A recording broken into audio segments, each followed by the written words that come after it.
Halo Pak Hari, salam jumpa. Kembali lagi bersama saya Septina Trisnawati dalam podcast Huma Itah. Rumah kita, suara kita, untuk kita. Di episode kali ini kita akan membahas satu topik penting, namun seringkali luput dari perhatian. Topiknya adalah pemutakhiran data pemilih berkelanjutan, PDPB. Dan karena saat ini kami berada di Kabupaten Pulang Pisau, tentunya kita ingin tahu bagaimana pelaksanaannya di Kabupaten Pulang Pisau dan bagaimana perkembangan partisipasi pemilih di kabupaten ini. Kenapa data pemilih ini harus selalu diperbaharui, kemudian siapa yang bertanggung jawab, dan bagaimana juga masyarakat bisa berperan. Untuk menjawab pertanyaan-pertanyaan ini, saya saat ini sudah berada di KPU Pulang Pisau bersama dengan dua narasumber. Yang pertama, Ibu Vivi Herlina, anggota KPU Pulang Pisau, yang membidangi divisi, panjang juga divisinya, kayaknya tugasnya juga banyak ini. Divisi Sosialisasi, Pendidikan Pemilih, Perhubungan Masyarakat, dan Sumber Daya Manusia. Bu Vivi, apa kabar? Baik. Sehat Ibu ya? Ya, sehat, alhamdulillah. Alhamdulillah. Dan bersama kita juga paling ganteng ya, satu-satunya di tengah-tengah kita, Bapak Royan Hanapi, anggota KPU Pulang Pisau dari Divisi Perencanaan, Data, dan Informasi. Baik, apa kabar Bapak? Alhamdulillah. Alhamdulillah. Selamat datang di Terima kasih. KPU Kabupaten Pulang Pisau. Iya, adem ayem tenang gitu ya. Nah, ini kesibukannya apa sekarang Bapak Ibu? Di saat ini mungkin tidak ada tahapan pemilihan umum atau pemilu. Apa saja nih kesibukan sekarang kalau Ibu Vivi? Baik, terima kasih. Untuk divisi saya, divisi Sosdiklik, Parmas, dan SDM, sesuai dengan namanya tadi, panjang dan juga terus-terusan, nggak ada habis. Walaupun selesai tahapan, kegiatan kami tidak habis-habis, yaitu sosialisasi pendidikan pemilih berkelanjutan sampai nanti ke tahapan pemilu maupun pemilihan selanjutnya. Itu untuk divisi saya, kemudian mungkin dari Pak Royan Hanapi. Tapi masih ada waktu istirahat ya Bu ya? Ya, ada istirahatnya. Tapi kalau udah dekat pemilu itu baru jarang pulang jangan-jangan Ibu nih? Iya, pernah sampai 2 kali saya itu tidur di KPU ini. Oh. Karena sampai malam itu nah Mbak, jadi sudah tengah nggak malam berani gitu. pulang.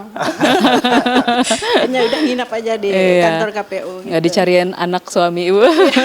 Mereka sudah memahami itu Sudah resikonya kita sebagai penyelenggara pemilu. Baik. Kalau Bapak Royan seperti apa? Jadi memang seperti yang Ibu tanyakan tadi terkait bahwa sekarang kita berada di non tahapan ya, tidak dalam tahapan baik itu pemilu atau pilkada karena kemarin sudah selesai kita laksanakan. Tapi kita di non tahapan juga ada melaksanakan kegiatan Bu Vivi ya, seperti yang Bu Vivi sampaikan tadi kita mengadakan sosialisasi dan ini khusus di divisinya Bu Vivi ya. Dan kami terus melakukan yang namanya pemutakhiran data pemilih berkelanjutan dan itu sampai sekarang kita masih berproses dan kita laksanakan di KPU Kabupaten Pulang Pisau itu Bu. Luar biasa ya, hari ini kita ngobrol dengan dua sosok yang penting ya di kepemiluan Pulang Pisau, mungkin jarang tampil di layar gitu ya, tapi kerja terus-terusan di belakang layar. Nah, kita pertama mungkin mau tahu dari Ibu Vivi terlebih dahulu Ibu ya. Ibu ini kan banyak terlibat langsung dalam sosialisasi, ketemu masyarakat seperti itu. Bisa Ibu ceritakan bagaimana awalnya Ibu bisa mungkin masuk di KPU, mungkin secara singkat saja Bu ya, dan setelah Ibu menjalani tugas sekarang di bidang Ibu yang sekarang gitu ya, apa yang membuat Ibu jatuh cinta gitu pada tugas Ibu? Baik, terima kasih. Untuk saya tertarik di KPU ini, jujur saja sebelumnya saya tidak mengerti tentang pemilu maupun pemilihan ini.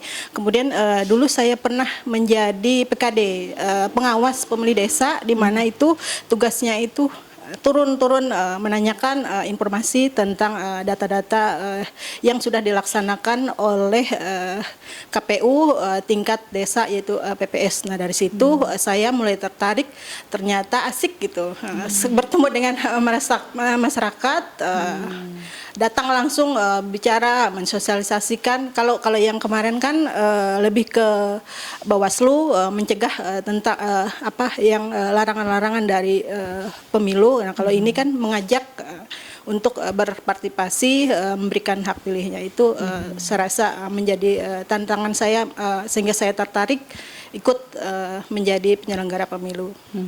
Baik, jadi ada latar belakangnya. Awalnya sudah ketemu masyarakat seperti ya, pas di KPU ditugaskannya itu juga ya Bu ya. Ketemu masyarakat lagi tapi sosialisasi untuk mau ikut memilih gitu ya. Nah, kalau pengalaman Ibu ada nggak kelompok masyarakat yang sulit kayaknya untuk diajak seperti itu? Dan bagaimana cara Ibu menyentuh mereka atau merangkul mereka? Untuk yang diajak itu saya rasa tidak ada kesulitan. Cuma kemarin waktu saya datang khususnya ke Bana Matingang, itu waktu pelaksanaan pemutakhiran data pemilih yang petugas coklit itu mereka kurang memahami masyarakat. Dikira yang datang-datang ke rumah itu mau nagih atau mau apa gitu. Nagih apa Bu? Nagih apa mau gitu. Jadi mereka setelah kita informasikan, kita bekerjasama dengan pihak desa ataupun RT-nya juga menginformasikan bahwa mereka ini hanya ingin mendata, melaksanakan pemutakhiran data pemilih. Itu saja menurut saya yang agak ini sedikit, tapi bisa diatasi. Curiga ya Bu ya, datang ke rumah apa ini, ngapain tanya-tanya gitu ya. Tapi diberi pengertian mau ya, bersedia mau, gitu ya. Paham mereka. Salah satu yang memang perlu diketahui masyarakat, karena pantarlih kita itu kan datang itu menanyakan identitas Bu, data baik itu KTP elektronik atau kartu keluarga dari pihak keluarga yang mereka datangi, dan tentu itu menjadi sesuatu yang sensitif akhirnya kan. Bagi mereka itu privasi gitu ya. Itu privasi. Baik. Nah, kalau Pak Royan ini di bidang yang mungkin kata data itu sering kali dianggap rumit gitu ya, Pak Royan. Benar. Nah, gimana Bapak justru ditugaskan di situ? Bagaimana Bapak bisa menikmati lah bidang ini? Oke. Terima kasih, Bu. Jadi sebelumnya memang saya kalau divisi sama seperti yang dipegang Bu Vivi Herlina, saya dulu divisi sosialisasi pendidikan pemilih, partisipasi masyarakat dan SDM. Itu di periode yang pertama. Dan ini saya kembali dipercayakan, alhamdulillah kemarin terpilih kembali, dan di periode ini saya di divisi perencanaan data dan informasi. Nah, memang terkait data-data pemilih luar biasa Bu, terkait tata cara pelaksanaan, prosedurnya, khususnya karena di sini kita terkait orang ya.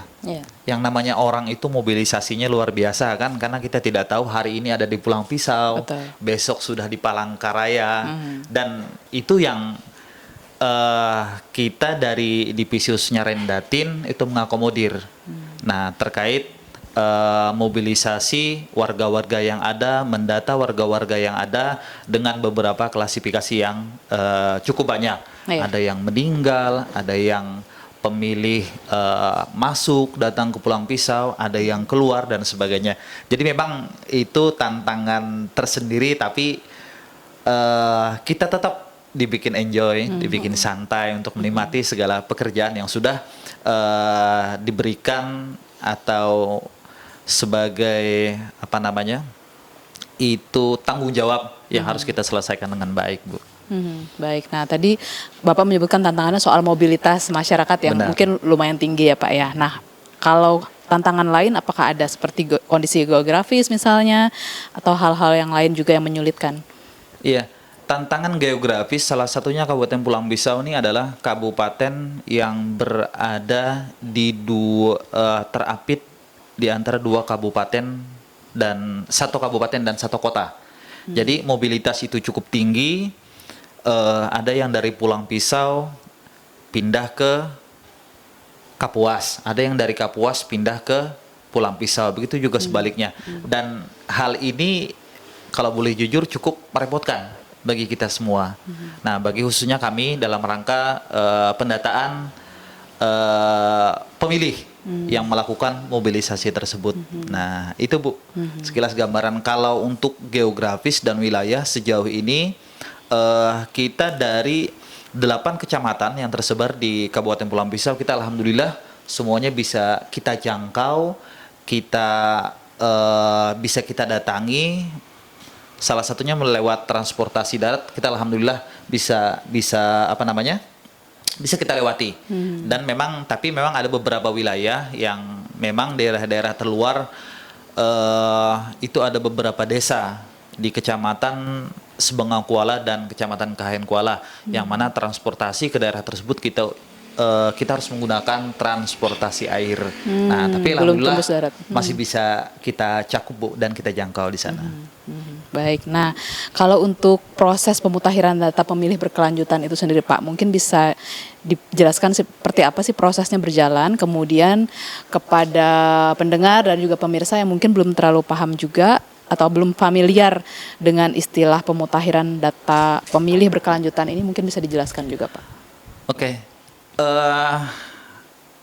Pemutakhiran data pemilih berkelanjutan atau kita singkat dengan PDPB itu sebagai dasar hukumnya itu di Undang-Undang Nomor 7 tahun 2017 itu pasal 14, dan yang terakhir kemarin kita menerima PKPU 1 tahun 2025 terkait pemutakhiran data pemilih.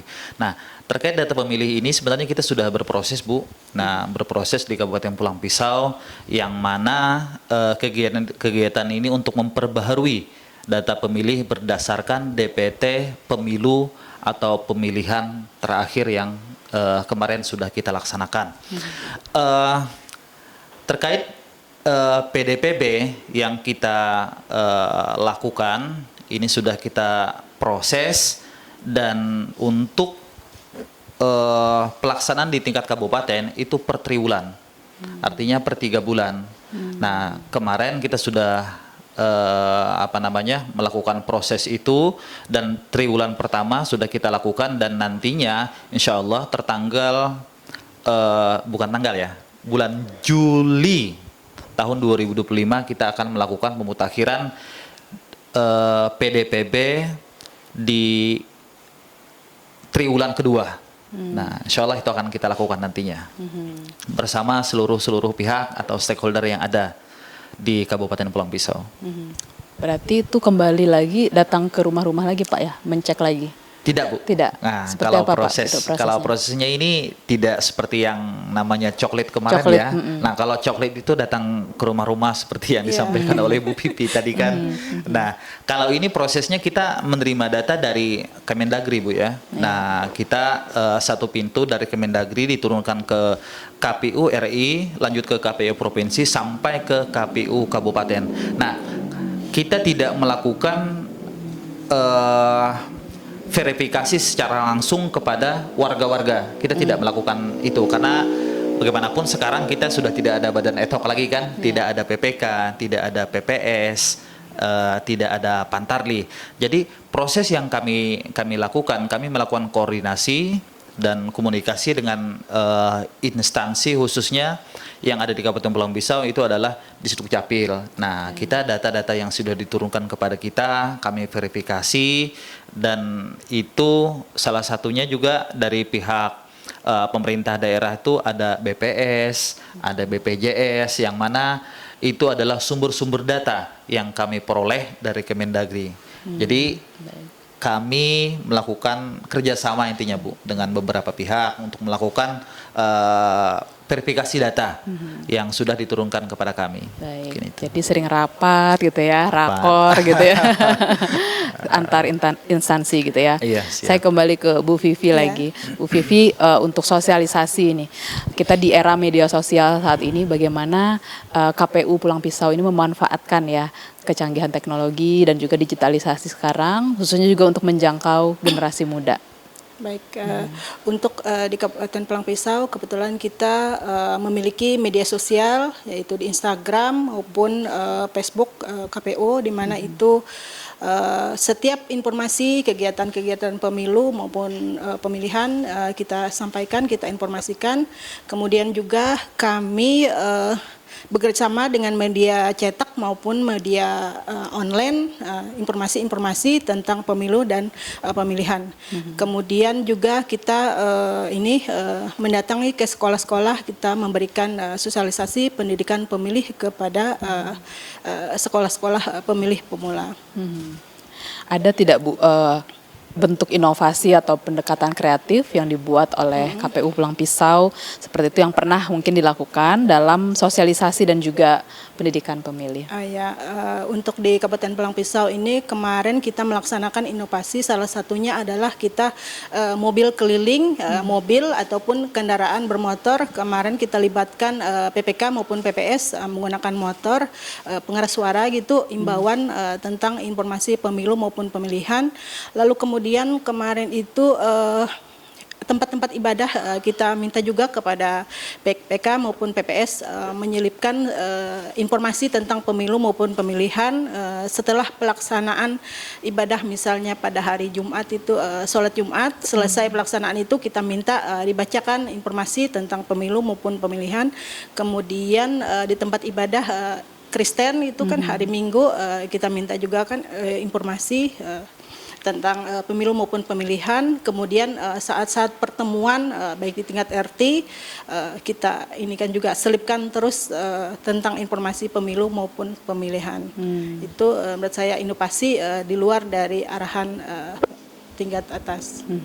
Nah, sedikit tambahan dan bahkan kita di pilkada sebelumnya Bu, karena menyasar salah satu gen milenial yang sekarang dan yang familiar itu adalah salah satu platform media sosial itu adalah TikTok. Dan kemarin kita sudah pernah Bu mengadakan lomba. Nah, lomba terkait jinggal pemilu dan itu menyasar pemilih-pemilih milenial yang ada di Kabupaten Pulang Pisau, dan alhamdulillah kemarin cukup antusias ya peserta-peserta mengikuti kegiatan atau lomba yang kami adakan kemarin. Jadi melibatkan mereka juga itu untuk sosialisasi gitu ya. Sekaligus juga meramaikan juga ya di media sosial. Ikut promosi. Nah, dengan upaya-upaya kreatif yang dilakukan, seperti apa tingkat partisipasi pemilih perkembangannya di Kabupaten Pulang Pisau? Untuk di Pulang Pisau dari tahun ke tahun yang dari dulu hingga sampai pemilu 2024, pemilu maupun pemilihan 2024, alhamdulillah tingkat partisipasinya selalu tinggi.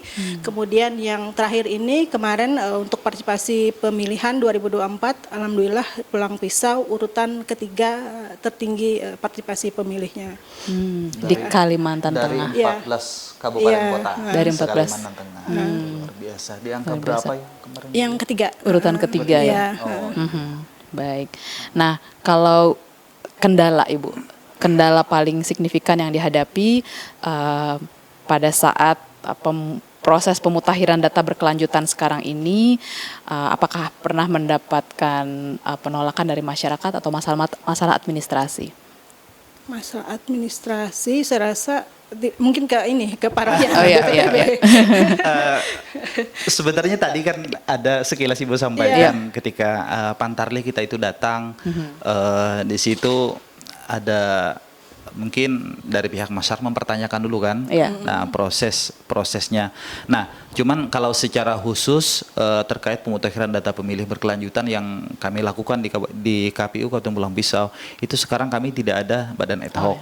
Nah, tidak ada PPK, tidak ada PPS. Jadi memang disitulah agak sedikit kesulitan kami terhadap verifikasi data. Nah, tapi langkah yang kami ambil itu bagaimana? Ya, salah satunya kami melakukan komunikasi, melakukan koordinasi dengan pihak-pihak terkait.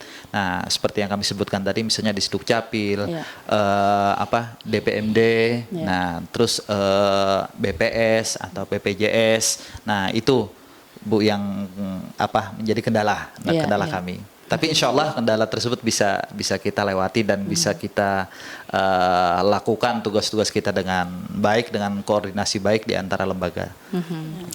Nah, kalau bicara soal teknologi lagi, nah sistem informasi yang terbaru adakah yang digunakan juga oleh KPU Pulang Pisau mungkin dalam memudahkan seperti itu dalam proses pendataan. Pendataan, ya. Dan bagaimana respon masyarakat Pulang Pisau sendiri dengan itu?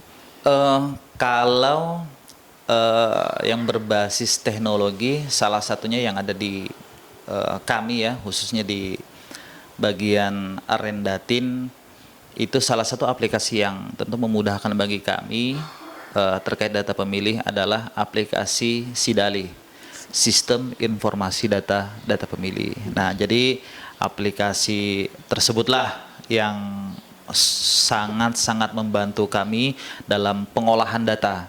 Nah, jadi aplikasi tersebut itu digunakan oleh KPU Kabupaten Kota masing-masing di dalam rangka melakukan pemutakhiran khususnya terkait data pemilih. Baik.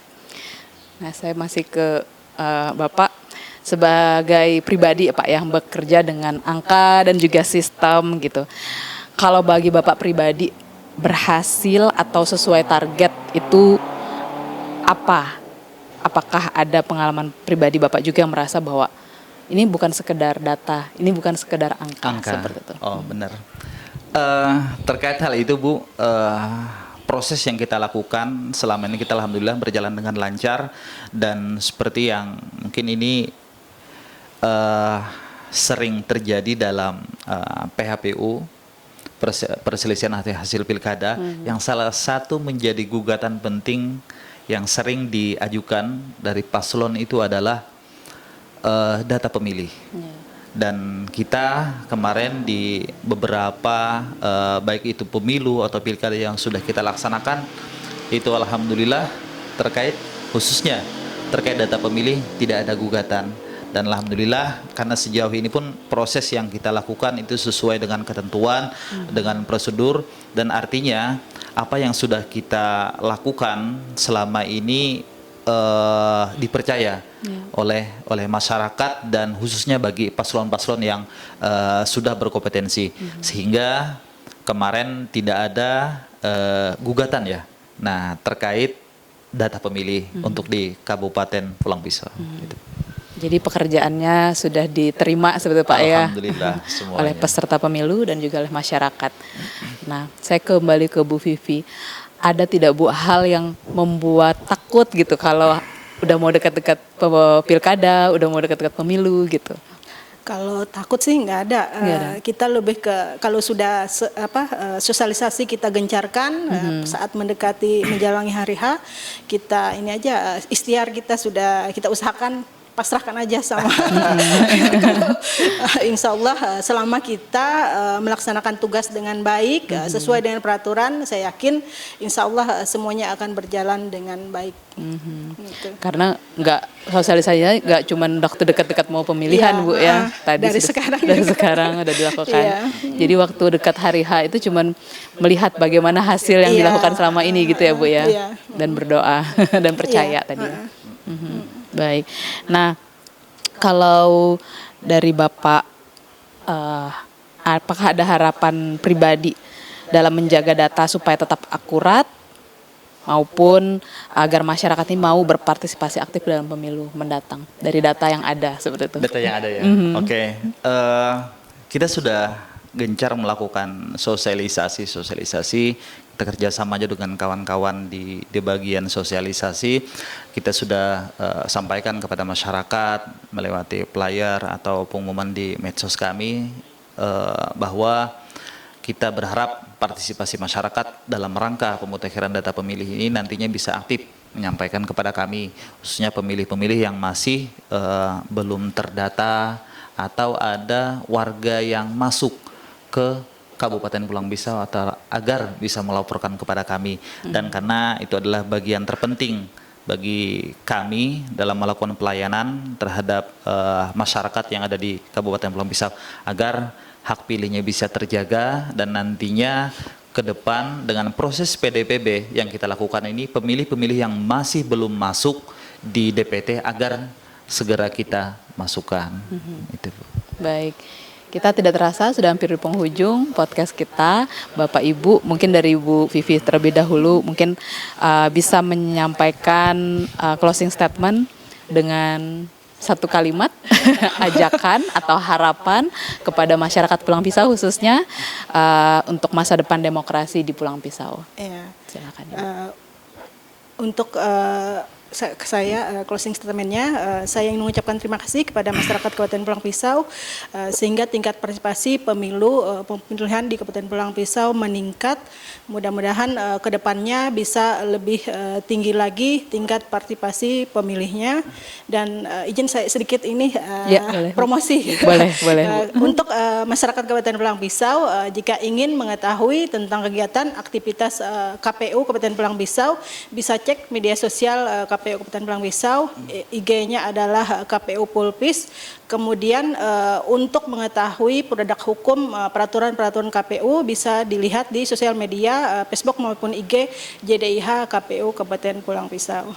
Terima kasih. Baik, terima kasih. Pak Royan, silahkan.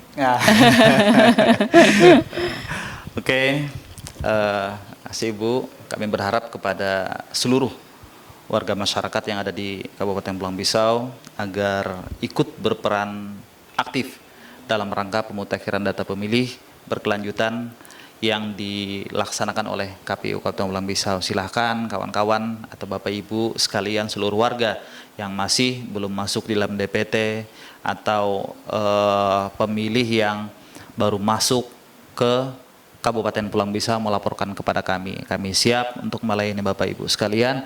Dan yang terakhir kami ucapkan terima kasih banyak khususnya kepada kawan-kawan dari RRI yang sudah berhadir di KPU Kabupaten Pulang Pisau, karena bagaimanapun ini adalah sesuatu yang sangat berharga buat kami, karena inilah bentuk sosialisasi dan edukasi terhadap masyarakat khususnya terkait apa saja yang dilakukan oleh KPU Kabupaten Pulang Pisau. Mudah-mudahan nanti Bu ya bisa hadir lagi Bu ya. Amin, amin. Kalau sekarang kan kita di masa yang agak longgar Pak ya, longgar. atau nanti bisa datang pada masa tahapan-tahapan baik itu pemilu atau pilkada yang akan kita laksanakan nanti. Bisa bekerja sama. Betul. Siap. Mungkin itu saja dari kami. Asal mau aja sih. Nanti kalau kami datang, aduh kami masih sibuk ini ya. Enggak selalu diterima. Baik. Terima kasih luar biasa sekali Bu Vivi, Pak Royan untuk sharingnya gitu ya, pengalamannya. Ibu Vivi Herlina, anggota KPU Pulang Pisau, Divisi Sosialisasi Pendidikan Pemilih, Perhubmas dan juga SDM, yang pekerjaannya tidak habis-habis juga sepanjang nama divisinya gitu ya, sepanjang tahun pekerjaannya gitu ya. Dan Pak Royan Hanapi, anggota KPU Pulang Pisau, Divisi Perencanaan, Data dan Informasi, dan juga tadi sudah berbagi semangatnya gitu ya, motivasinya bahwa ini harus dijaga data ini supaya tetap mutakhir gitu ya.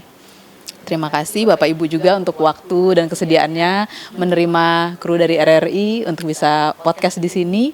Sekali lagi terima kasih, dan tentunya juga kepada pendengar dan juga pemirsa podcast Huma Itah. Semoga tadi juga wawasan dan juga informasi yang disampaikan ini menjadi inspirasi dan juga mengajak seluruh masyarakat Kabupaten Pulang Pisau khususnya dan seluruh masyarakat Kalimantan Tengah untuk ikut berpartisipasi seperti dalam proses pemilihan umum maupun pilkada. Dan untuk Pak Hari semua juga jangan lupa untuk terus setia mendengarkan podcast Huma Itah. Rumah kita, suara kita, untuk kita. Saatnya saya Septina Trisnawati pamit undur diri. Terima kasih, sampai jumpa.